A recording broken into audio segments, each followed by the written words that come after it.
How to put a thumbnail on your Roblox game. Hi everyone, I'm here to assist you today without any delay. Let's jump right in. First, open Roblox on your device, log into your account and click on Create at the top. In Create, you'll find this kind of screen pop up. On the left side, click on Creations.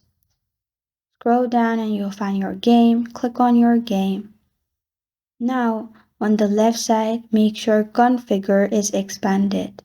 After it's expanded, in Configure, simply click on Places.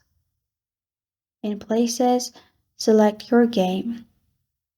After you have opened your game, on the left side, you'll find Thumbnails. Click on Thumbnails.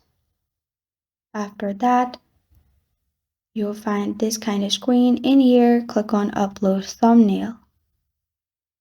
Then select the picture you want to add as your thumbnail and press on Open.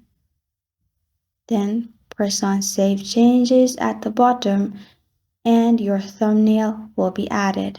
This is how to put a thumbnail on your Roblox game. Thank you for joining me today. If this video helps you out, please leave a like and subscribe for more. Got a question or want to suggest a topic? Comment below. Thank you for watching.